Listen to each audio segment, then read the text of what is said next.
नमः श्रीयतिराजाय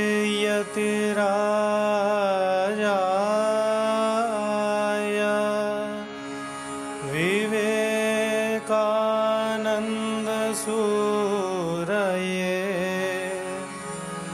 सच्चित्सुखस्वरूपाय स्वामिने तापहारिणे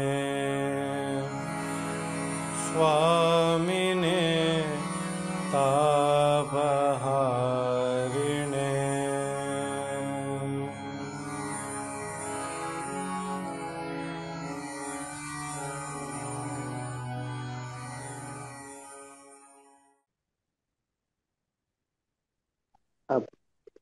श्री गुरुभ्यो नमः। मायाकल्पित मातृता मुखमृषाद्वैत प्रपंचाश्रयः सत्यज्ञान सुखात्मक श्रुतिशिखोत्थाखण्डधीगोचरः मिथ्याबन्धविधूननेन परमानन्दैकतानात्मकं मोक्षं प्राप्त इव स्वयं विजयते विष्णुर्विकल्पोज्झितः। प्रतिकर्म व्यवस्थोपपत्तिः इति प्रकरणे स्वकीयां प्रक्रियाम् उपपाद्य सिद्धिकाराः न्यायामृतकारैः कृतानाम् आक्षेपाणां समाधानं वदन्तः सन्ति। तत्र क्रमेण केचन आक्षेपाः समाहिताः एतावता। ह्यः अस्माभिः अन्ततो गत्वा एकः नूतनः प्रश्नः आरब्धः आसीत्। तद्विषये पुनः विस्तरेण श्वः वदिष्यामि इति मया उक्तमासीत्। अतः पुनरपि प्रश्नस्य निरूपणं कृत्वा ततः परं समाधानांशम् अवगन्तुं प्रयतामहे। कः प्रश्नः आसीत् इत्युक्ते चैतन्यस्य विषयप्रकाशकत्वं वेदान्तिभिरुच्यते तदस्तु नाम चैतन्यम् एव विषयप्रकाशकम्। चैतन्यस्य विषयप्रकाशकत्वम् अस्तु।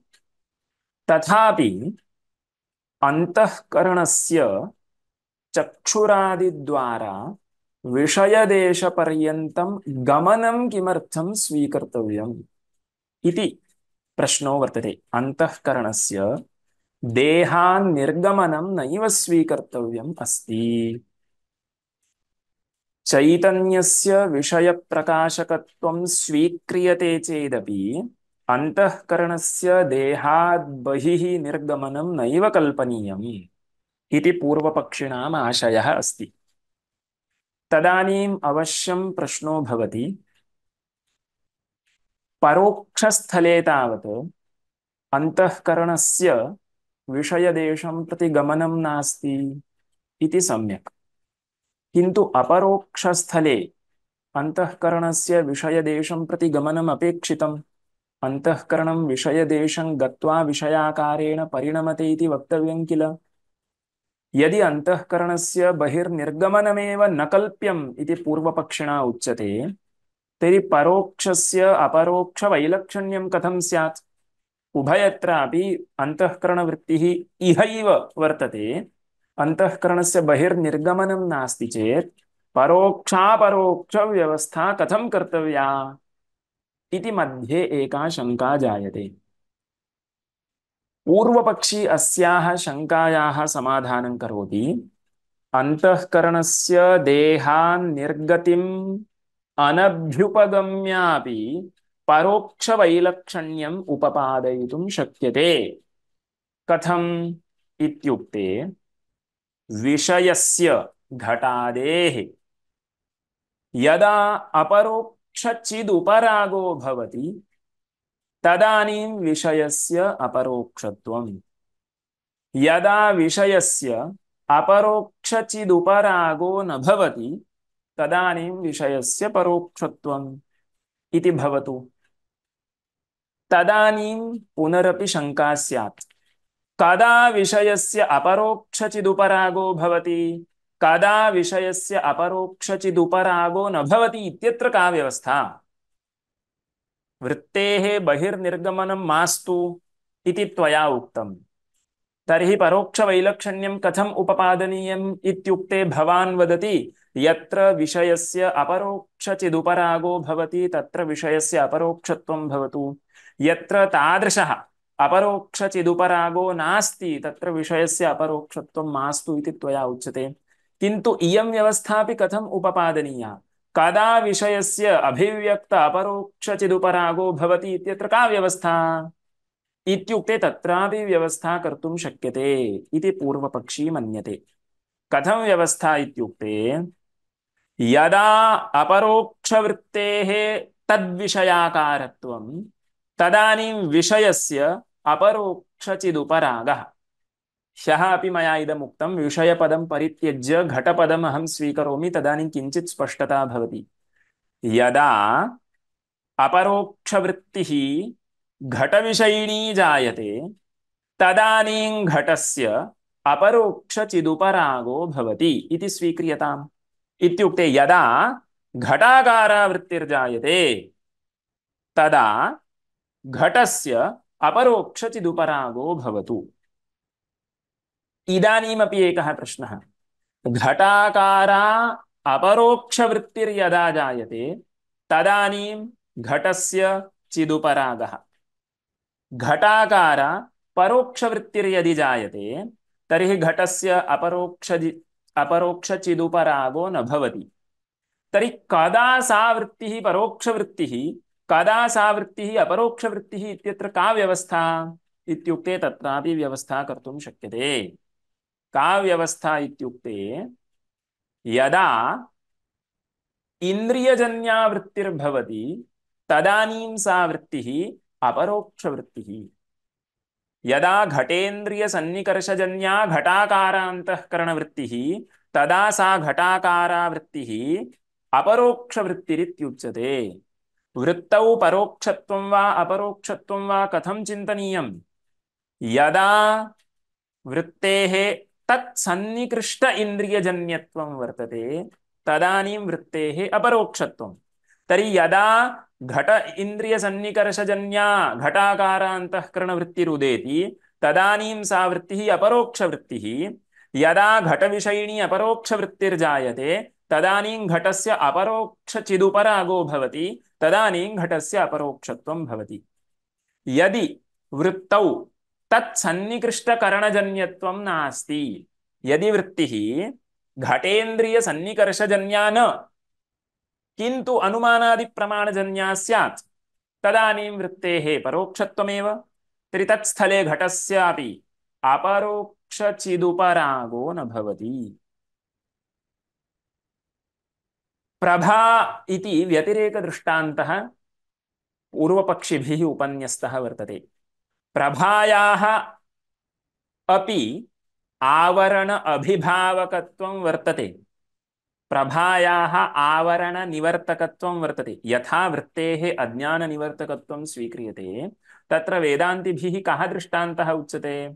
प्रभा दृष्टान्तेन सर्वापि प्रक्रिया अस्माभिरुक्ता अस्ति।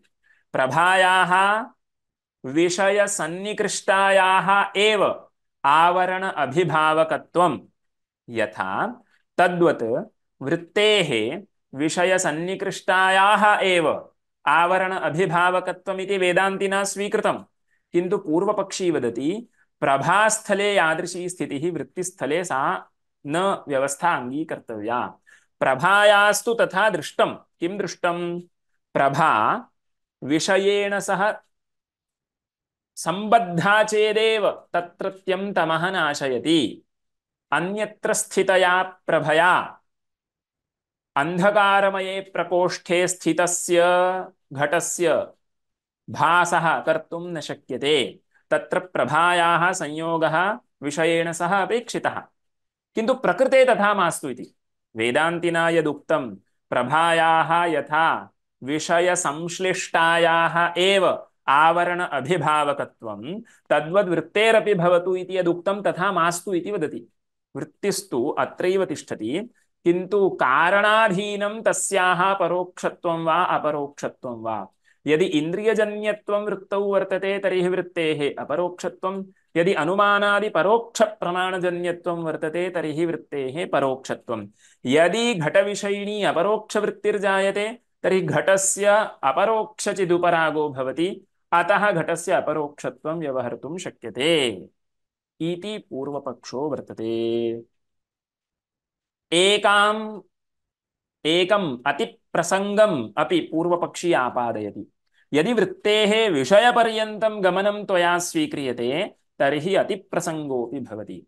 कः अतिप्रसङ्गो भवति इत्युक्ते ध्रुवनक्षत्रादीनां प्रत्यक्षज्ञानं यदा जायते, ध्रुवादेः नक्षत्राणां च यदा प्रत्यक्षत्वं भवति, तदानीं वेदान्तिना यथा उक्तं सा प्रक्रिया यदि अभ्युपगम्येत तर्हि चक्षुर्द्वारा मनः ध्रुवदेशपर्यन्तं गच्छति इति वक्तव्यम्।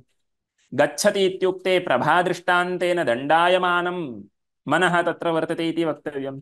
तर्हि मध्यवर्तिनां परमाण्वादीनामपि ज्ञानं कुतो न जायते? चक्षुषि यत् अंजनं वर्तते, यत् कज्जलं वर्तते, तदपि इदानीं मनः सन्निकृष्टमेव वर्तते, तर्हि तद्विषयकं ज्ञानं कुतो न जायेत इति प्रश्नः क्रियते। वस्तुतः अयं समीचीनः प्रश्नः न, यतोहि यैः इन्द्रियं गच्छति इति उच्यते, इन्द्रियसन्निकर्षजन्यं ज्ञानं प्रत्यक्षं मनस्सन्निकर्षस्तु नापेक्षितः इति तार्किकैः स्वीक्रियते। तार्किकाणां प्रत्यक्षस्थले का प्रक्रिया?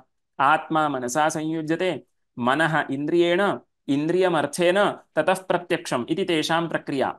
अस्माभिस्तु वेदान्तिभिः इन्द्रियार्थसन्निकर्षः यथा स्वीकृतः तद्वत् मनसः अपि अर्थेन सह सन्निकर्षः स्वीक्रियते इति एकं सोपानम् अधिकम् अस्माकं प्रक्रियायां। तदानीम् अयं प्रश्नं करोति, मनस्तत्र गच्छति चेत् मध्यवर्तिनां परमाण्वादीनां ज्ञानं कुतो न भवति? वस्तुतः अयं प्रश्नः समीचीनः कुतो न, यतोहि तार्किकाणां मतेपि इन्द्रियं तत्र गच्छति खलु, तर्हि मध्ये परमाणवः सन्ति, तर्हि तार्किकाणां मते वा परमाणूनां ज्ञानं कुतो न भवति इति प्रष्टुं शक्यते। तैः यदेव उत्तरम् उच्यते तदेव उत्तरम् अस्माकं पक्षेपि भविष्यति। परमाणूनां महत्त्वं नास्ति इति कृत्वा महत्त्वाभावादेव परमाणुः न अपरोक्षो भवति, तद्वत् प्रकृते मयापि तदेव उत्तरं वक्तव्यम्। तत्र चक्षुषि कज्जलं वर्तते, तत्र इन्द्रियसन्निकर्षो वर्तते खलु, तर्हि कुतः कज्जलस्य प्रत्यक्षत्वं न भवति इत्युक्ते तार्किकेण किमुच्यते? अतिसामीप्यं तत्र प्रतिबन्धकम्। तत्र सांख्यकारिकायां प्रत्यक्षज्ञानप्रतिबन्धकानां संग्रहः कस्याञ्चित् कारिकायां संग्रहः कृतः वर्तते। अतिदूरात् सामीप्यात् इति कारिका वर्तते, तर्हि अतिसामीप्यं वर्तते इति कृत्वा न दृश्यते इति वक्तुं शक्यते। तर्हि मया वेदान्तिनापि तथैव वक्तुं शक्यते, नेत्रस्थं कज्जलं मनः सन्निकृष्टं न वा, सन्निकृष्टमेव न दृश्यते, कुतः? अतिसामीप्यं तत्र प्रतिबन्धकम् इति मयापि वक्तुं शक्यते। अतः समीचीनः अतिप्रसङ्गो नास्ति, किन्तु न्यायामृतकारैः सः आपादितस्तु वर्तते। तर्हि एवं रूपेण प्रश्नः वर्तते। इदानीम् अस्माभिः सावधानतया पङ्क्तिः पठनीया, यतोहि परस्परं पङ्क्तीनां सङ्गतिः स्मर्तव्या अस्ति। किमर्थम् अग्रिमा पङ्क्तिरारभ्यते, केन अभिप्रायेण अग्रिमा पङ्क्तिरारभ्यते इति सम्यक् ज्ञातव्यमस्ति। पश्यन्तु, अस्तु ननु अस्तु चैतन्यस्य विषयप्रकाशकत्वं तथापि अंतःकरणस्य देहान् निर्गतिः न कल्प्या। एतावत्पर्यन्तं प्रतिज्ञावाक्यम्। इतः परम् एकैकं वाक्यं कस्याश्चित् शङ्कायाः समाधानार्थं। परोक्षवैलक्षण्यं कथम् इति शङ्का भवति, तस्य उत्तरं, तस्याः शङ्कायाः समाधानार्थम् अग्रिमा पङ्क्तिः। परोक्षवैलक्षण्याय विषयस्य अभिव्यक्त अपरोक्षचिदुपरागः एव वक्तव्यः इति। तदानीं प्रश्नः, घटस्य घटपटादेः अपरोक्षचिदुपरागः कथं भवति इति कथं निर्णयः? तस्य उत्तरं, चिदुपरागादौ च अपरोक्षवृत्तेः तदाकारत्वमेव तन्त्रम्। यदा घटाकार अपरोक्षवृत्तिर्जायते तदा घटस्य अपरोक्षचिदुपरागो भवति इति स्वीक्रियताम्। कदा अपरोक्षवृत्तिर्जायते इत्युक्ते तत्र किं कारणं? तदर्थं मनसः गमनं मास्तु, किन्तु तस्य च संश्लेषं विनापि परोक्षवृत्तेः इव तत्सन्निकृष्टकरणजन्यत्वेन एव उपपत्तिः। वृत्तेः अपरोक्षत्वं कथं भवति? तदर्थं वृत्तेर्गमनम् अस्तु वा गमनं विनापि उपपादयितुं शक्यते। कथं? यदि सा वृत्तिः सन्निकृष्टकरणजन्या, सन्निकर्ष इत्युक्ते इन्द्रियार्थ सन्निकर्षजन्या, सन्निकृष्टं करणम् इत्युक्ते सन्निकृष्टम् इन्द्रियम्, अर्थेन सह इन्द्रियस्य सन्निकर्षो यदि वर्तते तर्हि तादृशसन्निकर्षजन्यत्वं यदि वृत्तौ वर्तते तर्हि वृत्तेः अपरोक्षत्वम् इति स्वीक्रियताम्। तदर्थं वृत्तेर्गमनं मास्तु, इन्द्रियसन्निकर्षः पर्याप्तः इति उच्यते। तस्य च तत्संश्लेषं विनापि परोक्षवृत्तेरिव, परोक्षवृत्तेः तत्र तत्संश्लेषो वर्तते वा, विषयेण सह सम्बन्धो वर्तते वा, न वर्तते, तद्वत् अपरोक्षवृत्तेरपि विषयेण सह सम्बन्धो मास्तु। तर्हि किम् अपेक्षितम्? इन्द्रियस्य विषयसन्निकर्षः अस्ति चेत् पर्याप्तम्। तस्य च तत्संश्लेषं विनापि परोक्षवृत्तेरिव तत्सन्निकृष्टकरणजन्यत्वेन एव उपपत्तिः। न तु प्रभायाः इव, प्रभाव तत्र न कल्पनीयमिति वदति, न तु प्रभायाः इव वृत्तेः तदावरणनिवर्तकत्वादौ तत्संश्लेषस्तन्त्रम्। वृत्त्या विषयावरणनिवृत्तिः कदा कर्तुं शक्यते? यदि वृत्तिः विषयसंश्लिष्टा तदानीमेव कर्तुं शक्यते इति न। प्रभास्थले तु तथा अस्ति, प्रभया आवरणनिवृत्तिः कर्तव्या चेत् प्रभायाः विषयसंश्लेषः अपेक्षितः, वृत्तिस्तु तथा न इति, न तु प्रभायाः इव इति तया पंक्त्या उच्यते।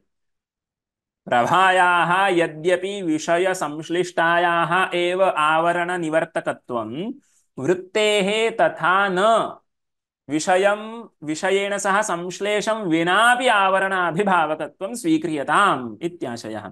न तु प्रभायाः इव वृत्तेः तदावरणनिवर्तकत्वादौ तत्संश्लेषस्तन्त्रम्। इतः परं किम्? अतिप्रसङ्गं वक्तुमेकं वाक्यं। नेत्रान्निर्गच्छद्ध्रुवाद्याकारवृत्त्यैव स्वसंश्लिष्टनेत्रस्थ कज्जलादेः ध्रुवनेत्रमध्यवर्तिनः परमाण्वादेश्च अपरोक्षत्वापादात् इति। देहान् निर्गच्छति अंतःकरणवृत्तिः, सम्यक् देहात् अंतःकरणं गच्छति, ध्रुवनक्षत्रपर्यन्तं गच्छति, ध्रुवाकारेण परिणमते, तर्हि सा वृत्तिः ध्रुवाकारा वृत्तिः। तर्हि ध्रुवाकारा वृत्तिः ध्रुवमेव अवभासयति इति किमर्थं? स्वसंश्लिष्टं नेत्रस्थं कज्जलं वर्तते खलु, तत्कुतो न अवभासयति? स्वं नाम वृत्तिः, वृत्ति इत्युक्ते मनोवृत्तिः। तर्हि मनसः तत्र चक्षुष्तः चक्षुर्द्वारा यदा निर्गमनम् अस्ति तदानीं नेत्रस्थकज्जलेन सह सम्पर्कः अस्ति न वा, सम्बन्धः अस्ति। तर्हि नेत्रस्थकज्जलस्य कुतः प्रत्यक्षत्वं न स्यात्? अथवा नेत्रध्रुवयोः मध्ये यद्यत् परमाण्वादिकं वर्तते तत्सर्वम् अपरोक्षं किल स्यात् इति अतिप्रसङ्गः अपि आपाद्यते। नेत्रान् निर्गच्छद्ध्रुवाद्याकारवृत्त्या एव स्वसंश्लिष्टनेत्रस्थकज्जलादेः ध्रुवनेत्रमध्यवर्तिनः परमाण्वादेश्च अपरोक्षत्वापादात् इति चेत् न। एतावत्पर्यन्तं पूर्वपक्षः। इतः परं समाधानम् उच्यते। भोः तेन किमुक्तम् इत्युक्ते, यदा घटाकारान्तःकरणवृत्तिर्जायते तदानीं घटस्य अपरोक्षचिदुपरागो भवति। इदं खलु उक्तम्। घटाकारा वृत्तिर्जायते चेत् घटस्य अपरोक्षचिदुपरागो भवति, तदर्थं वृत्तेर्निर्गमनं मास्तु इति पूर्वपक्षिभिरुक्तम्। किन्तु एतावता परोक्षवैलक्षण्यं वक्तुं शक्यते वा? नैव वक्तुं शक्यते। परोक्षस्थलेपि घटाकारा वृत्तिर्जायते तावता घटस्य अपरोक्षचिदुपरागो भवति इति नैव वक्तुं शक्यते किल इति समाधानस्य आशयः। विषयेषु अभिव्यक्तचिदुपरागे न तदाकारत्वमात्रं तन्त्रम्। घटपटादि विषयेषु कदा अभिव्यक्तचिदुपरागो भवति? यदा वृत्तेः तदाकारत्वं भवति तदानीं विषयस्य अपरोक्षचिदुपरागो भवति इति पूर्वपक्षिणा उक्तम्। किन्तु इदं तु परोक्षस्थले अपि अस्ति। परोक्षस्थलेपि वृत्तेः घटाकारत्वं यदि स्यात् तर्हि घटस्य अपरोक्षचिदुपरागः स्यात् चेत् घटस्य अपरोक्षत्वापत्तिः स्यात्। भवता परोक्षवैलक्षण्यं वक्तव्यमासीत्, किन्तु परोक्ष अपरोक्ष साधारणमेव किञ्चित् त्वया उक्तम् इत्याशयः।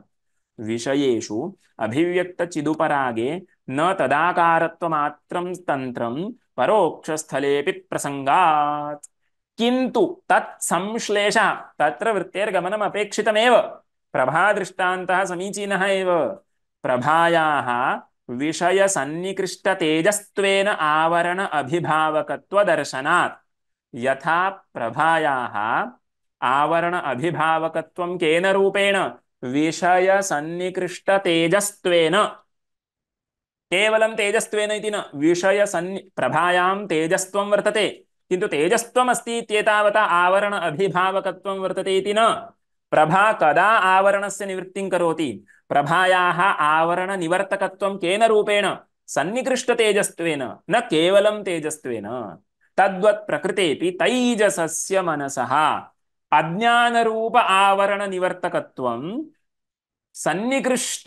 सन्निकृष्टत्वेन एव विना सन्निकर्षं तद् न कर्तुं शक्यते अत एव तत्र आदौ एव प्रक्रिया निरूपणावसरे तेजोवयवि मनः इति उक्तं तैजसम् अन्तःकरणमिति कथनस्य प्रभादृष्टान्तेन वक्तव्यमिति कृत्वैव अस्माकम् आग्रहः वस्तुतः पाञ्चभौतिकस्यापि मनसः तैजसं मनः इति निर्देशः एतदर्थमेव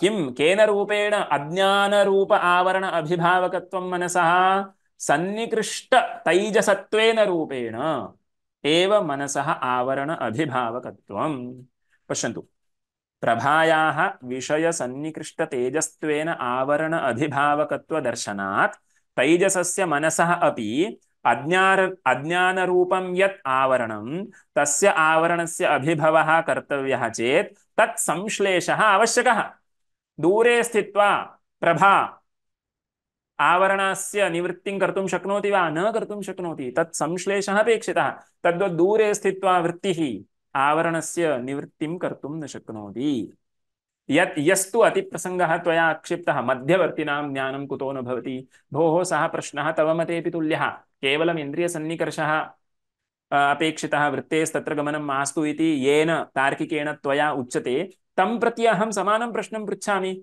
ध्रुवविषयक प्रत्यक्षज्ञानम् इन्द्रियसन्निकर्षजन्यं न वा सत्यम् इन्द्रियसन्निकर्षजन्यम् इत्युक्ते चक्षुषः ध्रुवेण सह सन्निकर्षः अस्ति न वा अस्ति इति उच्यते तर्हि मध्यवर्तिनां ज्ञानं कुतो न भवति इति अहमपि त्वां पृच्छामि इदं कीदृशं स्थलम् इत्युक्ते यत्रोभयोः समो दोषः परिहारोऽपि तादृशः यदि अयं मम पक्षे प्रश्नः वर्तते तर्हि तव पक्षेऽपि वर्तते तर्हि समानमुत्तरं न एकः पर्यनियोक्तव्यः एकस्य कृते प्रश्नं कृत्वा पीडा न जननीया इति तादृगर्थविचारणे न एकः पर्यनियोक्तव्यः तव मतेऽपि सः प्रश्नः अस्ति मम मतेऽपि अस्ति तर्हि मिलित्वा उत्तरम् अन्वेष्टव्यं तत्र किम् उत्तरम् अस्ति परमाणूनां महत्त्वं नास्ति इति कृत्वा तद्विषयकं प्रत्यक्षज्ञानं न भवति नेत्रस्थकज्जलम् अत्यन्तं समीपं वर्तते अथवा सन्निकृष्टमेव न वर्तते इति कृत्वा तद्विषयकज्ञानं न भवति इति मिलित्वा उत्तरं वक्तुं शक्यते मां प्रति पृच्छति इति न द्वयोः समानो दोषः यद्ययं दोषः तर्हि सः द्वयोः समानः वस्तुतः दोषस्य परिहारः तवापि निकटे वर्तते स एव परिहारः मम मतेऽपि भविष्यति इति उच्यते ध्रुवादिदेहमध्यवर्ति परमाण्वादौ अतिप्रसंगस्तु तदाकारत्वप्रयोजकसामग्रीविरहादेव परिहरणीयः भो परमाणुविषयकप्रत्यक्षज्ञानजनिका सामग्री नास्ति तत्र तार्किकाणां कृते पृच्छन्तु परमाणु नाम द्रव्यप्रत्यक्षं प्रति का सामग्री अपेक्षिता इत्युक्ते महत्त्वम् अपेक्षितमिति वदति समवायेन महत्त्वं यत्र वर्तते तस्यैव चक्षुषा चाक्षुषप्रत्यक्षं भवति तर्हि अहमपि तदेव वदामि सामग्री नास्ति इति कृत्वा परमाणूनां तत्र प्रत्यक्षत्वापत्तिः नास्ति अन्यथा इत्युक्ते तदेव तव मतेऽपि अयमेव दोषः इति अन्यथा इन्द्रियसन्निकर्षादेः विद्यमानत्वात् परमाण्वाद्याकारतायाः तवापि मते दुर्निवारतापत्तेः त्वयापि तत्र वारयितुं न शक्यते इति तस्मात् प्रभाविशेष अन्वयव्यतिरेकाभ्यां यत् क्लुप्तं सन्निकृष्टतेजस्त्वेन आवरण अभिभावकत्वं सन्निकृष्टतेजस्त्वेन आवरण अभिभावकत्वं प्रभायां क्लुप्तं वर्तते अन्वयव्यतिरेकाभ्यां प्रभायाः सन्निकृष्ट किमुच्यते सन्निकृष्टतेजस्त्वेन आवरण अभिभावकत्वम् अन्वयव्यतिरेकाभ्यां सिद्धं वर्तते। तत् किमपि कल्पनीयं नास्ति, इदं क्लुप्तमेव।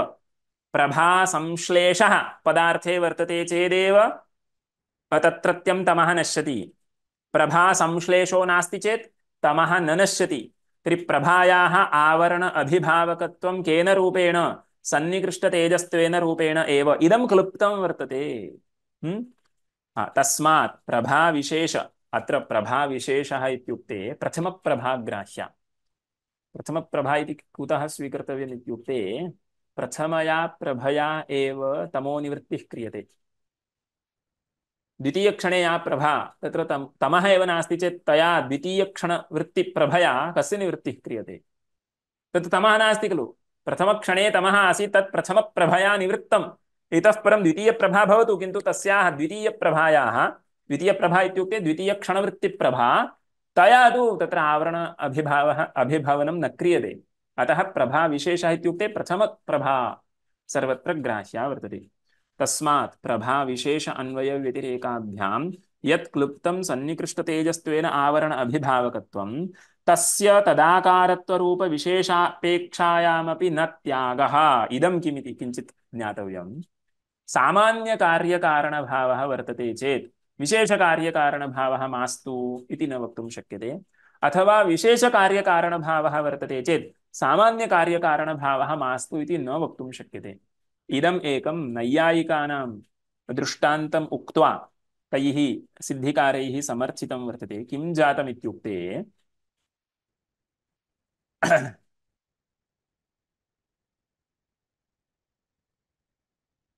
पश्यन्तु, अत्र किम् उदाहरणं दत्तमस्ति? अनित्यद्रव्यम् अनित्यगुणं प्रति तादृशगुणाश्रयः यत् द्रव्यं तत् समवायिकारणम्। अनित्यगुणं प्रति स्वाश्रयः द्रव्यं समवायिकारणम्। अयमेकः कार्यकारणभावो वर्तते। अनित्यगुणः कार्यं, द्रव्यं तस्य समवायिकारणम्। अयमेकः कार्यकारणभावः सर्वैरङ्गीक्रियते। इदानीं गन्धं प्रति पृथिवी कारणं, गन्धं प्रति पृथिवी कारणम् इत्यपि एकः कार्यकारणभावो वर्तते। अयं तु विशेषकार्यकारणभावः। गन्धत्वेन पृथिवीत्वेन च कार्यकारणभावो वर्तते। गन्धं प्रति पृथिवी कारणम् इति। सामान्यकार्यकारणभावः कः? अनित्यगुणं प्रति पृथिवी अनित्यगुणं प्रति द्रव्यं कारणम् इति सामान्यकार्यकारणभावः। विशेषकार्यकारणभावः कः? गन्धं प्रति पृथिवी कारणम् इति। तर्हि सामान्यकार्यकारणभावः अस्ति चेत् अथवा विशेषकार्यकारणभावः अस्ति चेत् सामान्यकार्यकारणभावः मास्तु इति वक्तुं शक्यते वा? न वक्तुं शक्यते। गन्धत्वेन पृथिवीत्वेन च कार्यकारणभावः अस्ति चेत् गन्धं प्रति पृथिवी कारणम् इति विशेषकार्यकारणभावः अस्ति, तर्हि अनित्यगुणं प्रति द्रव्यं कारणमिति कार्यकारणभावः किमर्थं स्वीकर्तव्यः इति न स्वीक्रियते तार्किकैः। विशेषकार्यकारणभावः अस्ति इत्येतावता सामान्यकार्यकारणभावः मास्तु इति केनापि उच्यते वा? न उच्यते। तर्हि प्रकृते किमर्थं तथा वदन्ति? अत्र सामान्यकार्यकारणभावः कः इत्युक्ते तेजस्त्वेन किं सन्निकृष्टतेजस्त्वेन आवरण अभिभावकत्वं वर्तते। विशेषकार्यकारणभावः वृत्तिस्थले मनस्सन्निकर्षः अस्ति चेदेव तन्निष्ठम् अज्ञानं निवृत्तं भवति इति। तर्हि विशेषकार्यकारणभावः अस्ति चेत् सामान्यकार्यकारणभावः मास्तु इति वा? सामान्यकार्यकारणभावः अस्ति चेत् विशेषकार्यकारणभावः मास्तु इति वा कथं वक्तुं शक्यते? नैव वक्तुं शक्यते। पश्यन्तु किं जातमिति सम्यक् पुनः वदामि। किञ्चित् क्लिष्टमस्ति इदं। वृत्तेः तदाकारत्वम् अपेक्षितमेव। वृत्तेः तदाकारत्वम् अपेक्षितम्।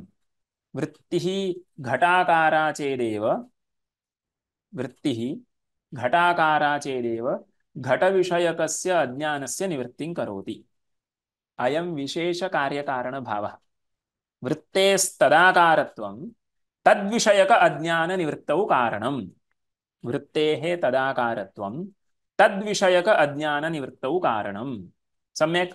अयं विशेषकार्यकारणभावो वर्तते। सम्यक्। सामान्यकार्यकारणभावः कः? वृत्तेः विषयसन्निकर्षः अपेक्षितः। वृत्तेः विषयसन्निकर्षः अस्ति चेदेव तद्विषयकम् अपरोक्षज्ञानं जायते। विषयावच्छेदेन आवरणस्य भङ्गो भवति। सम्यक्। अयं सामान्यकार्यकारणभावः। तर्हि विशेषकार्यकारणभावः अस्ति खलु। वृत्तेस्तदाकारत्वमस्ति चेदेव तद्विषयकमज्ञानं नश्यति इत्येतावता वृत्तेः सन्निकर्षो मास्तु इति कथम्? विशेषकार्यकारणभावो वर्तते चेत् सामान्यकार्यकारणभावो मास्तु इति कथम्? पृथिवीत्वगन्धत्वादिना कार्यकारणभावः अस्ति चेत् अनित्यगुणत्वेन द्रव्यत्वेन कार्यकारणभावः मास्तु इति नैयायिकैः स्वीक्रियते वा? न स्वीक्रियते। सामान्यकार्यकारणभावोऽप्यपेक्षितः विशेषकार्यकारणभावोऽप्यपेक्षितः इत्याशयः। इत्युक्ते वृत्तेस्तदाकारत्वम् अपेक्षितमेव वृत्तेः तत् विषयसन्निकर्षोऽप्यपेक्षितः इति अग्रिमया पङ्क्त्या उच्यते। पश्यन्तु, किञ्चित् जागरूकतया पङ्क्तिसमन्वयः कर्तव्यः अस्ति। तस्मात् प्रभाविशेष अन्वयव्यतिरेकाभ्यां यत् क्लुप्तं सन्निकृष्टतेजस्त्वेन आवरण अभिभावकत्वं तस्य अस्य विशेषकार्यकारणभावस्य अस्य सामान्यकार्यकारणभावस्य तदाकारत्वरूपविशेषापेक्षायामपि न त्यागः। वृत्तेस्तदाकारत्वम् अपेक्षितम् इति सम्यक्। अयं विशेषकार्यकारणभावः। तावता विषयस्य वृत्तेः विषयसन्निकर्षो न अपेक्षितः इति न मन्तव्यम्। तदेव अग्रे उदाहरणेन स्पष्टीकरोति। न हि पृथिवीत्वगन्धत्वादिना कार्यकारणभावे आवश्यके अनित्यगुणत्वद्रव्यत्वादिना तत्यागः। पृथिवीत्वगन्धत्वादिना एकः कार्यकारणभावः विशेषकार्यकारणभावः अपेक्षितः इत्येतावता अनित्यगुणत्वद्रव्यत्वादिना कार्यकारणभावः त्यक्तव्यो वा? न त्यक्तव्यः इति तार्किकाणामपि तत्र सम्मतिरस्ति। विशेषकार्यकारणभावेन सामान्यकार्यकारणभावो न बाध्यते इत्याशयः। उभयमप्यपेक्षितं। तर्हि इदानीम् अस्माकं प्रकृते दार्ष्टान्तिके वृत्तेः तदाकारत्वम् अपि अपेक्षितं, वृत्तेः विषयसन्निकर्षोऽप्यपेक्षितः। वृत्तेस्तदाकारत्वम् अपेक्षितं विशेषकार्यकारणभावो वर्तते इति कृत्वा वृत्तेः सन्निकर्षो मास्तु इति न।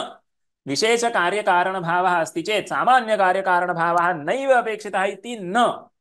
पृथिवीत्वगन्धत्वादिना विशेषकार्यकारणभावो वर्तते इत्येतावता अनित्यगुणत्वद्रव्यत्वादिना सामान्यकार्यकारणभावः बाध्यते वा? न बाध्यते इति सिद्धिकाराणाम् आशयः वर्तते।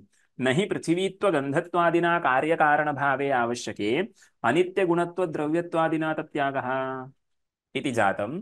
तर्हि एतेन एतावत्पर्यन्तं या प्रक्रिया उपपादिता, यत् समाधानमुक्तम्, अनेन समाधानेन अन्यस्य अपि एकस्य प्रश्नस्य उत्तरम् आगच्छति। एतेन तदपि निरस्तम् इति उच्यते। किं निरस्तम् इति वक्तव्यम्। तर्हि एतेन निरस्तम् इति न पठनीयं। तदानीं प्रश्नः कः इति ज्ञातुं शक्यते। निरस्तम् इत्युक्ते पूर्वोक्तयुक्त्या निरस्तम् इति अग्रे वक्तव्यम्। किं पश्यन्तु, तदितरहेतुसाकल्ये सति घटचक्षुस्सन्निकर्षस्यैव घटानुभवजनकत्वं न तु घटमनस्सन्निकर्षस्य तद्विलम्बेन तद्विलम्बाभावात् इति निरस्तम्। किमस्ति? न्यायामृतकारैः अयं प्रश्नः कृतः। घटमनस्सन्निकर्षो न जातः इत्येतावता घटप्रत्यक्षज्ञानं न जायते इति वक्तुं शक्यते वा? इदानीं कार्यकारणभावः अन्वयव्यतिरेकाभ्यां खलु साधनीयः। घटमनस्सन्निकर्षः अस्ति चेत् घटज्ञानं भवति। ज्ञानमित्युक्ते घटप्रत्यक्षज्ञानं भवति। घटमनस्सन्निकर्षो नास्ति चेत् घटविषयकं प्रत्यक्षज्ञानं न भवति इति व्यतिरेकः वक्तुं शक्यते वा? नैव वक्तुं शक्यते। कुत्र दृष्टं? चक्षुस्सन्निकर्षस्तु जातः किन्तु मनस्सन्निकर्षो न जातः, अतः घटः न दृष्टः इति वक्तुं शक्यते वा? इति न्यायामृतकारैः प्रश्नः कृतः। घटेन सह इन्द्रियसन्निकर्षो जातः, मनस्सन्निकर्षस्तु न जातः, अतः घटविषयकं प्रत्यक्षज्ञानं न जातम् इति व्यतिरेकः वक्तुं शक्यते वा? कारणं नास्ति इति कृत्वा कार्यं। कारणं किं? घटमनस्सन्निकर्षः। कारणं त्वया अभिमतं। त्वया इत्युक्ते वेदान्तिना स्वीक्रियते खलु। घटमनस्सन्निकर्षस्य कारणत्वं स्वीक्रियते। तर्हि घटमनस्सन्निकर्षो न जातः इति कृत्वा घटज्ञानं विलम्बितं वा न उत्पन्नं वा इति वक्तुं न शक्यते इति कृत्वा घटमनस्सन्निकर्षस्य कारणत्वं मास्तु। किन्तु घटेन्द्रियसन्निकर्षो न जातः चेत् अवश्यं घटज्ञानं न जायते।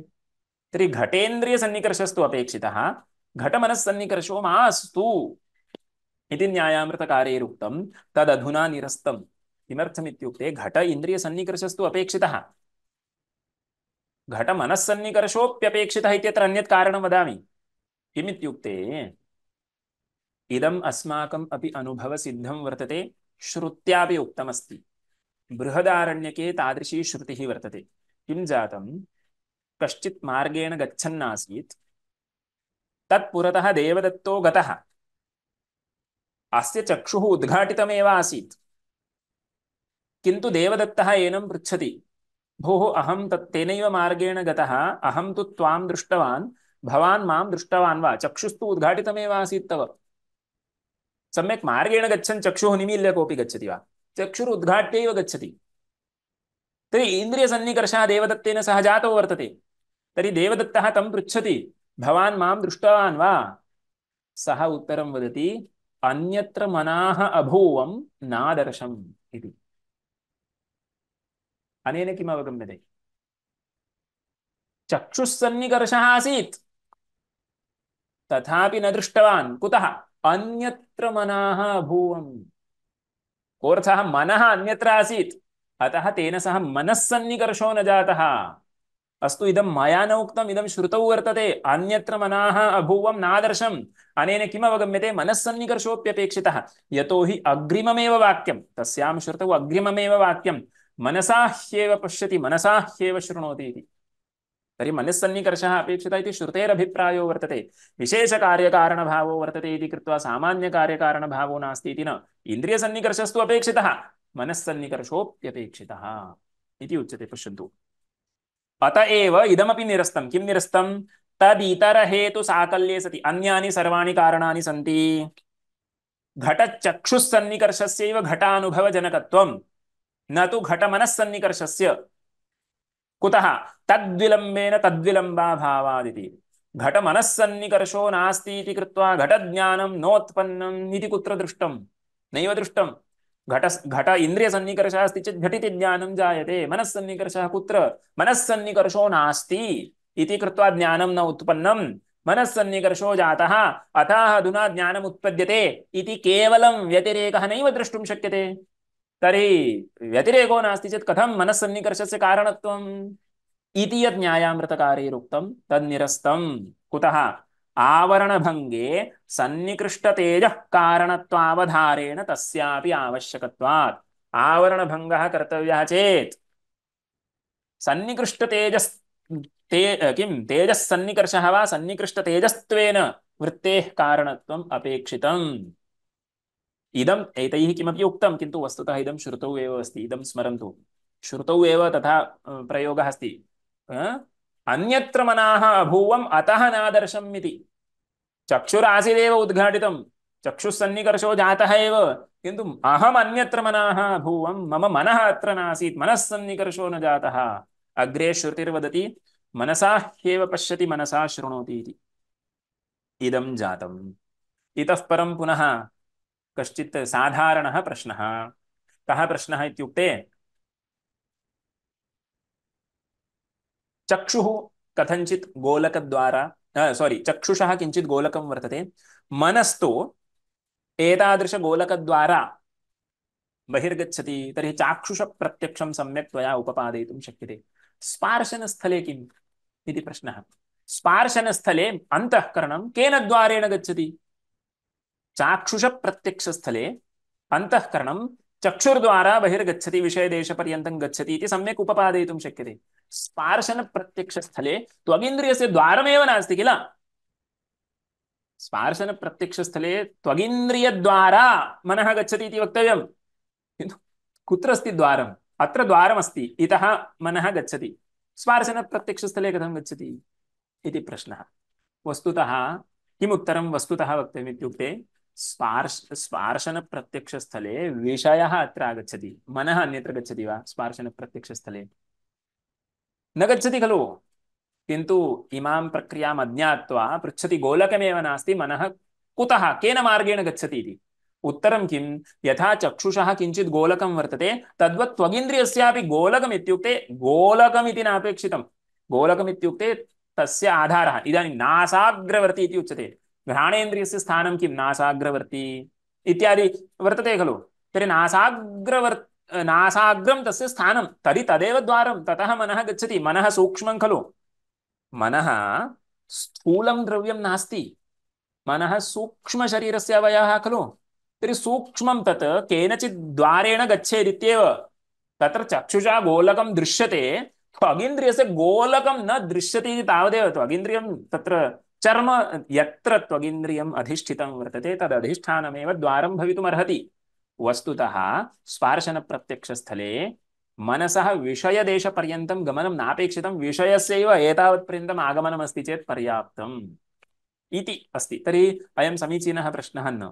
पश्यन्तु, न च स्पार्शनप्रत्यक्षे चक्षुरादिवत् नियतगोलकद्वार अभावेन अन्तःकरणनिर्गत्ययोगात् आवरण अभिभव अनुपपत्तिः। स्पार्शनप्रत्यक्षस्थले अंतःकरणस्य गमनार्थं नियतं द्वारमेव किमपि नास्ति इति कृत्वा विषयावच्छेदेन आवरणस्य भङ्गः एव कर्तुं न शक्यते खलु। वृत्तिः तावत्पर्यन्तं नैव गच्छति खलु। चाक्षुषप्रत्यक्षस्थले तु नियतं द्वारं गोलकं वर्तते, स्पार्शनप्रत्यक्षस्थले द्वारमेव नास्ति किल इति प्रश्नः। इति न च वाच्यं। कुतः भोः, सर्वत्र तत्तदिन्द्रिय अधिष्ठानस्यैव द्वारत्वसम्भवात्। भोः, तत्र तत्र यद्यधिष्ठानं वर्तते तदेव द्वारं, तेन द्वारा अंतःकरणं गच्छति इति वक्तुं शक्यते। वस्तुतस्तु स्पार्शनप्रत्यक्षस्थले अंतःकरणस्य बहिर्गमनं नापेक्षितं, विषयस्य त्वगिन्द्रियपर्यन्तम् आगमनमस्ति चेत् पर्याप्तम् इति तन्न लिखितं, किन्तु तत्तु परिभाषादौ स्पष्टमेव। एवम् इदं जातं। न च स्पार्शनप्रत्यक्षे चक्षुरादिवत् नियतगोलकद्वार अभावेन अन्तःकरणनिर्गत्ययोगात् आवरण अभिभव अनुपपत्तिः इति वाच्यं। सर्वत्र तत्तदिन्द्रिय अधिष्ठानस्यैव द्वारत्वसम्भवात् इदं जातम्। अग्रिमः प्रश्नः अपि जातिरूपः वर्तते, अत्यन्तम् असमीचीनः प्रश्नः। कः प्रश्नः इत्युक्ते, अन्तःकरणवृत्तिः विषयपर्यन्तं गच्छति। सा वृत्तिः इत्युक्ते सुखाकारा वृत्तिर्वा, सा वृत्तिर्न, धीवृत्तिः, ज्ञानरूपा वृत्तिः खलु गच्छति। तर्हि इदानीं न्यायामृतकारैः प्रश्नः क्रियते, ज्ञानरूपा वृत्तिः चक्षुरादिद्वारा बहिर्गच्छति चेत् इच्छादयः अपि बहिर्गच्छेयुः। ज्ञानरूपा अंतःकरणवृत्तिः धीत्वजातिमती वृत्तिः विषयपर्यन्तं गच्छति चेत् इच्छारूपा वृत्तिरपि विषयपर्यन्तं गच्छतु, सुखरूपा वृत्तिरपि विषयपर्यन्तं गच्छतु इति प्रश्नः। भोः, किमर्थं गच्छेत्? इच्छया तत्र गत्वा किमपि प्रकाशनीयं वर्तते वा? ज्ञानरूपया वृत्त्या तु तत्र आवरणभङ्गः कर्तव्यः अस्ति, विषयः प्रकाशनीयः अस्ति, किञ्चित् कृत्यमस्ति बहिर्गत्वा। इच्छायाः बहिर्गमनेन किं साधनीयमस्ति? अतः किञ्चित् साम्यमादाय यत्किमपि आपाद्यते। ज्ञानरूपा वृत्तिर्गच्छति चेत् इच्छा कुतो न गच्छति इति। कुतः गच्छेत् इति? किमपि प्रकाशनीयमस्ति चेत् गच्छेत्, किमपि न प्रकाशनीयं चेत् किमर्थं गन्तव्यम् इति प्रश्नः। इत्युक्ते समीचीनः प्रश्नः न, जातेः एव उदाहरणम्, असदुत्तरं जातिः। न च अन्तःकरणवृत्तित्व अविशेषात् इच्छाद्वेषादिरूपवृत्तयः अपि देहान् निर्गत्य विषयसंसृष्टाः भवन्ति इति कथं न स्वीक्रियते त्वया?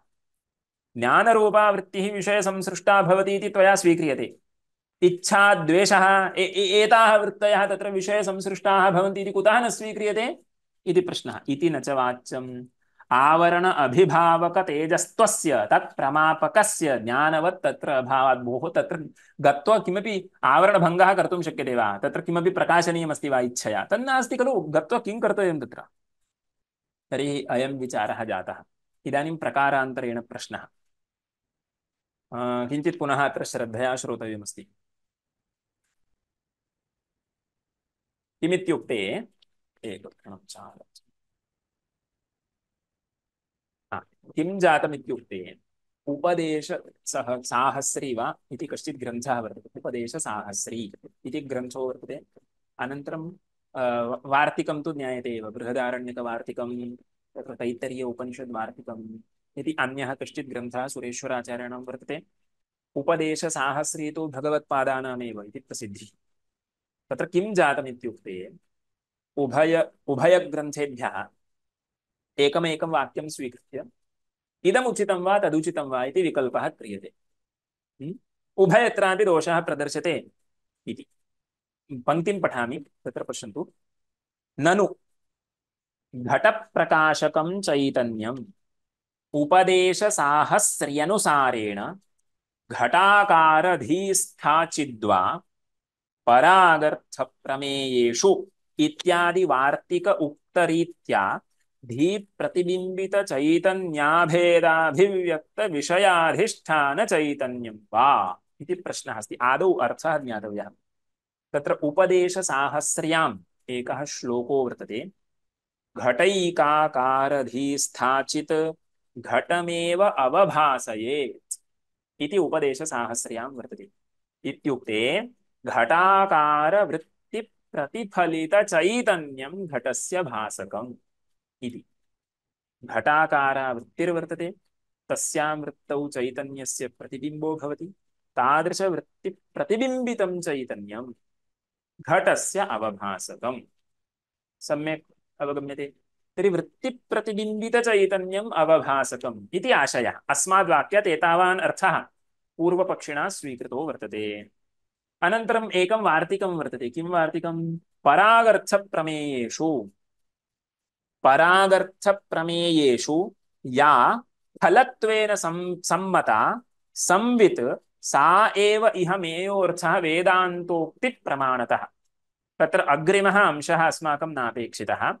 का संवित् विषयप्रकाशकं चैतन्यं किम् इत्युक्ते परागर्थप्रमेयेषु या फलत्वेन सम्मता इति।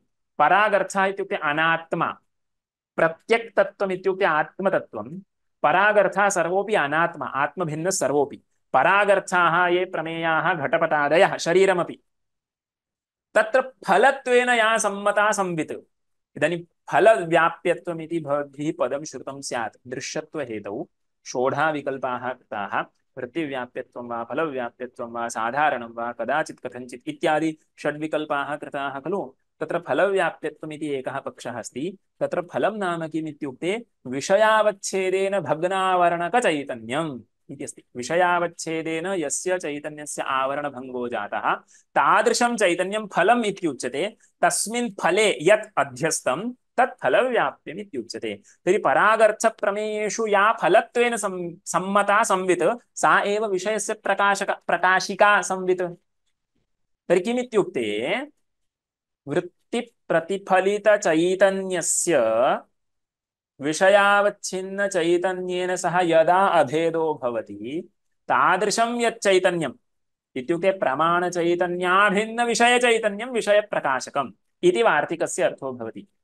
प्रमाणचैतन्याभिन्न विषयचैतन्यं विषयस्य प्रकाशकम्। प्रथमे मते वृत्तिप्रतिफलितचैतन्यम् इत्युक्ते प्रमाणचैतन्यं। प्रमाणचैतन्यं अस्माकं परिभाषायां या भाषा वर्तते तया भाषया वक्तव्यं चेत् प्रमाणचैतन्यं विषयस्य प्रकाशकं वा विषयावच्छिन्नं चैतन्यं तदपि कीदृशं? प्रमाणचैतन्याभिन्न विषयावच्छिन्नं चैतन्यं विषयस्य प्रकाशकं वा इति आशयो वर्तते। उभयत्रापि दोषं वदति। पश्यन्तु, सम्यक् अर्थः अवगतः न वा इति पश्यन्तु। ननु घटप्रकाशकं चैतन्यं किम् इति प्रश्नः। उपदेशसाहस्र्यनुसारेण घटाकारधीस्थाचित्। घटाकारधीः इत्युक्ते घटाकारा वृत्तिः। तादृशवृत्तिस्थाचित् इत्युक्ते वृत्तिप्रतिफलितचैतन्यं, वृत्तिप्रतिबिम्बितं चैतन्यं, वृत्त्यवच्छिन्नं चैतन्यं प्रमाणचैतन्यम् इति यावत्। इदं तु तत्र उपदेशसाहस्र्यां वर्तते इति। तदनुसारेण इदं चैतन्यं विषयप्रकाशकम् इति स्वीक्रियते वा? परागर्थप्रमेयेषु इत्यादि वार्तिकोक्तरीत्या तादृशधी प्रतिबिम्बित चैतन्य अभेदाभिव्यक्त विषयाधिष्ठान चैतन्यं वा इत्युक्ते प्रमाणचैतन्याभिन्न विषयावच्छिन्न चैतन्यं वा विषयस्य प्रकाशकम् इति प्रश्नः। उभयत्रापि दोषं वदति। नाद्यः आध्यासिकसम्बन्धस्य अतन्त्रत्वापातात्। भोः किं जातम्? घटप्रकाशकं चैतन्यं किम् इत्युक्ते घटाकार वृत्तिप्रतिबिम्बितं चैतन्यम् इति खलु प्रथमः पक्षः। किन्तु घटः वृत्तिप्रतिफलितचैतन्य अध्यस्तः एव न वर्तते। घटस्तु घटावच्छिन्न चैतन्ये खलु अध्यस्तः, विषयः स्वावच्छिन्न चैतन्ये खलु अध्यस्तः वर्तते। तत्र पूर्वम् अस्माभिः दृग्दृश्यसम्बन्धभङ्गः इत्यादि प्रकरणं यत्र अस्ति तदानीम् इदम् उक्तं। दृग्दृश्ययोः कः सम्बन्धः? आध्यासिकसम्बन्धः। दृक् इत्युक्ते प्रकाशकं चैतन्यं, दृश्यम् इत्युक्ते प्रकाश्यं वस्तु। अनयोः कः सम्बन्धः इत्युक्ते आध्यासिकसम्बन्धः। इदानीं भवता उच्यते वृत्तिप्रतिबिम्बितं चैतन्यं घटस्य प्रकाशकम् इति, किन्तु घटस्तु विषयावच्छिन्न चैतन्य अध्यस्तः। तर्हि आध्यासिकसम्बन्धः प्रयोजकः इति पूर्वम् उक्तमस्ति, तदिदानीं विपरीतं जातं।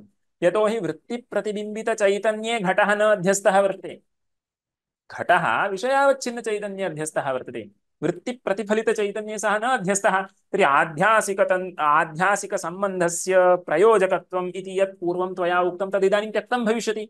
यदि प्रथमः पक्षः स्वीक्रियते तर्हि न आद्यः आध्यासिकसम्बन्धस्य अतन्त्रत्वापातात् इति। तर्हि अस्तु, प्रमाणचैतन्याभिन्न विषयावच्छिन्न चैतन्यं विषयप्रकाशकं भवतु, तत्र तु घटः अध्यस्तः एव, घटः घटावच्छिन्न चैतन्य अध्यस्तः वर्तते। इदानीं किं जातम् इत्युक्ते घटाकारवृत्तिप्रतिफलितचैतन्याभिन्न घटावच्छिन्नं यच्चैतन्यं तच्चैतन्यं घटस्य प्रकाशकम् इत्युक्ते सम्यक् जातं खलु? इत्युक्ते न जातम् इति वदति। न द्वितीयः, कुतः? आवश्यकेन विषयसंश्लिष्ट वृत्तिप्रतिबिम्बितचैतन्येनैव तदज्ञाननिवृत्तिवत् तत्प्रकाशस्याप्युपपत्तौ किं विषयाधिष्ठानचैतन्याभिव्यक्तिकल्पनेन। भोः, वृत्त्या किं क्रियते? वृत्तिप्रतिबिम्बितचैतन्यं किमर्थं त्वया स्वीकृतं? वृत्तेः स्वीकारः, वृत्तेः तत्र गमनादिकं किमर्थं स्वीकृतं? विषयावच्छेदेन आवरणभङ्गार्थं वृत्तिः अपेक्षिता इति खलु? तर्हि इदानीं वृत्त्या यथा आवरणभङ्गः क्रियते अथवा वृत्तिप्रतिफलितचैतन्येन यथा आवरणभङ्गः क्रियते, अज्ञानरूप आवरणभङ्गः क्रियते, तद्यदि तत्कर्तुं यदि वृत्तिप्रतिफलितचैतन्यस्य सामर्थ्यमस्ति तर्हि प्रकाशनं कर्तुं सामर्थ्यं नास्ति इति कुतः? वृत्तिप्रतिफलितचैतन्येन अज्ञानरूप आवरणभङ्गः कर्तुं शक्यते चेत् घटादीनां प्रकाशोऽपि कर्तुं शक्यते। आवरणभङ्गः विषयावच्छिन्न चैतन्येन क्रियते वा? नैव क्रियते। विषयावच्छिन्न चैतन्यमेव आवृतं वर्तते, आवरणभङ्गार्थं तद्विषयाकारा वृत्तिः तत्र विषयदेशे भवेत् इति प्रक्रिया भवता उक्ता। तर्हि यदि वृत्तेः तादृशं सामर्थ्यमस्ति, कीदृशं सामर्थ्यं? विषयावच्छेदेन आवरणभङ्गं कर्तुं सामर्थ्यमस्ति, तर्हि सा एव वृत्तिः प्रकाशिका भवतु। वृत्ति इत्युक्ते वृत्तिप्रतिफलितचैतन्यं यथा आवरणस्य भङ्गं कर्तुं प्रभवति तद्वद् विषयं प्रकाशयितुमपि प्रभवेदेव। किमर्थं? वृत्तिप्रतिफलितचैतन्याभिन्न विषयाभिव्यक्तचैतन्यं प्रकाशकमिति अधिकं किमर्थं कल्प्यते इति आशयः। किं जातं? न द्वितीयः, आवश्यकेन, इदं तु आवश्यकम्, इदं त्वया इदानीं त्यक्तुं न शक्यते। महता प्रयासेन वृत्तेः तत्र गमनम् अपेक्षितं चेदेव आवरणस्य अभिभवः कर्तुं शक्यते इति प्रक्रिया त्वया उपपादिता। तर्हि इदम् आवश्यकम्। आवश्यकेन विषयसंश्लिष्ट वृत्तिप्रतिबिम्बितचैतन्येनैव विषयसंश्लिष्ट वृत्तिप्रतिफलितचैतन्येनैव तदज्ञाननिवृत्तिवत् घटविषयक अज्ञाननिवृत्तिः यथा क्रियते तथा तत्प्रकाशस्याप्युपपत्तौ घटप्रकाशोऽपि तेनैव चैतन्येन कर्तुं शक्यते इत्यस्यां स्थितौ किमर्थम् अधिकः अंशः तत्र प्रकाशकत्वेन स्वीकर्तव्यः? किं विषयाधिष्ठानचैतन्य अभिव्यक्तिकल्पनेन इति प्रश्नः। सम्यक्। तर्हि उत्तरम् अत्यन्तं सरलं वर्तते वस्तुतः। किमित्युक्ते तेन पूर्णं वाक्यं न पठितं, पठितं चेदपि आच्छाद्य प्रश्नः क्रियते। उपदेशसाहस्र्यां पूर्णं वाक्यं किं वर्तते? घटैकाकारधीस्थाचित् घटमेव अवभासयेत् घटस्य ज्ञातता ब्रह्मचैतन्येनैव अवभास्यते इति। ब्रह्मचैतन्यम् इत्युक्ते विषयावच्छिन्नं चैतन्यं, विषयः यस्मिन् चैतन्ये अध्यस्तो वर्तते तद्विषयावच्छिन्नं चैतन्यं खलु।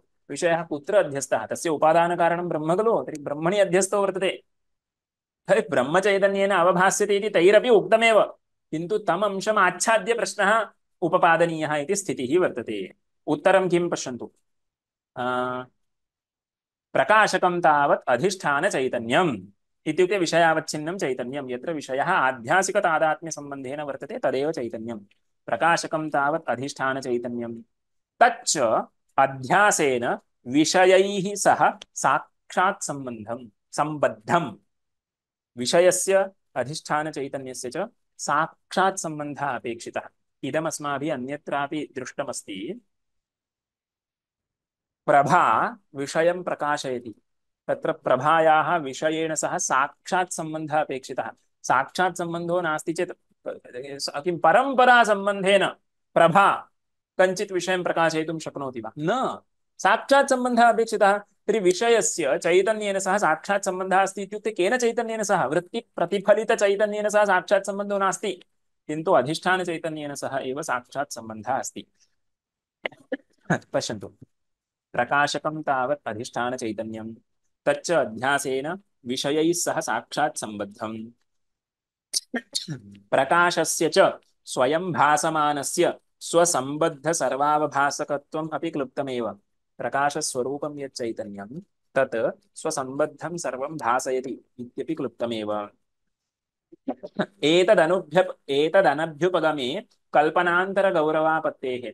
अयं नियमः यदि न स्वीक्रियते तर्हि अन्या एव काचित् प्रक्रिया कल्पनीया भविष्यति, तदानीं गौरवम्। किन्तु इदानीं कः क्लेशः? विषयावच्छिन्नं चैतन्यं विषयस्य अवभासकमिति सम्यक्, किन्तु इदानीं तत् आवृतं वर्तते खलु। आवृतं वर्तते चेत् आवरणभङ्गार्थं तत्र वृत्तिरपेक्षिता। ब्रह्मणि अज्ञाननाशाय वृत्तिव्याप्यत्वम् इष्यते इति तत्र वेदान्तसारादौ उक्तम्। तदेव अत्र वदन्ति, तच्च अनभिव्यक्तं। यदि विषयावच्छिन्नं चैतन्यम् अनभिव्यक्तम्, अनभिव्यक्तम् इत्युक्ते निर्विकल्पकरूपम् आच्छादितदीपवत् न प्रकाशकम्। दीपः वर्तते, दीपप्रकाशः स्वसम्बद्धं सर्वं भासयति, किन्तु इदं दीपः आच्छादितो वर्तते चेत् किं भासयति? आच्छादनस्य निवृत्तिः कर्तव्या खलु। तदेव उच्यते, आच्छादितदीपवत् न प्रकाशकम् इति कृत्वा तदभिव्यक्तिरपेक्षिता। यद्यपि विषयावच्छिन्नं चैतन्यं विषयप्रकाशकं, किन्तु इदानीम् अज्ञानेन आवृतं वर्तते। अज्ञानेन आवृतं वर्तते चेत् आवरणस्य भङ्गः अपेक्षितः। तच्च किञ्च आवरणमपि उभयत्र वर्तते। विषयावच्छेदेन आवरणं वर्तते, प्रमात्रवच्छेदेन आवरणं वर्तते। आवरणमपि द्विविधं, विषयावच्छेदेन आवरणं, प्रमात्रवच्छेदेन आवरणं। परोक्षस्थले प्रमात्रवच्छेदेन यद् आवरणं तदेव निवर्तते, विषयावच्छेदेन आवरणस्य भङ्गो नास्ति। कुतः? वृत्तिः विषयपर्यन्तं न गता इति कृत्वा। यदा तु वृत्तिः विषयदेशपर्यन्तं गच्छति तदानीं विषयावच्छेदेनापि आवरणं निवर्तते इति वदन्ति। पश्यन्तु, तच्च परोक्षस्थले वृत्त्यवच्छेदेन अभिव्यज्यते। विषयावच्छिन्नं चैतन्यं परोक्षस्थले वृत्त्यवच्छेदेन इत्युक्ते अत्रैव इहैव अभिव्यज्यते। अतः प्रमात्रवच्छेदेन आवरणस्य भङ्गो भवति।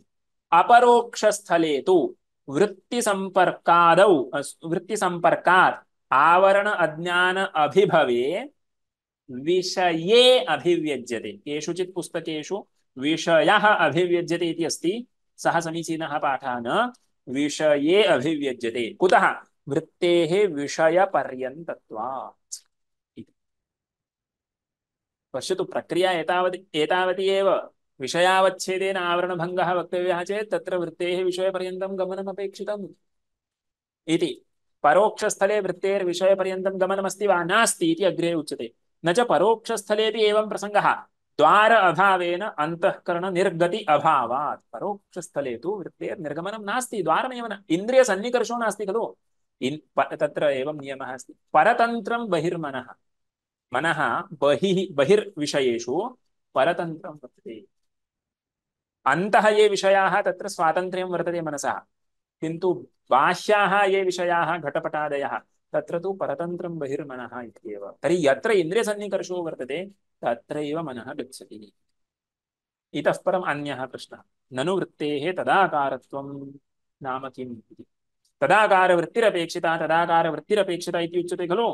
तर्हि वृत्तेस्तदाकारत्वं नाम किम् इति प्रश्नं कृत्वा न्यायामृतकाराः विकल्प्य दूषयन्ति। सः अग्रिमः भागः अस्ति, श्वः कक्षायां तं भागं पश्यामः। अद्य कोऽपि प्रश्नः अस्ति चेत् प्रष्टुं शक्यते, अन्यथा समापयामः। नास्ति? मायाकल्पितमातृका मुखमृषाद्वैतप्रपञ्चाश्रयः सत्यज्ञानसुखात्मकश्रुतिशिखोत्थाखण्डधीगोचरः मिथ्याबन्धविधूननेन परमानन्दैकदानात्मकं मोक्षं प्राप्त इव स्वयं विजयते विष्णुर्विकल्पोज्झितः। श्वः मिलामः।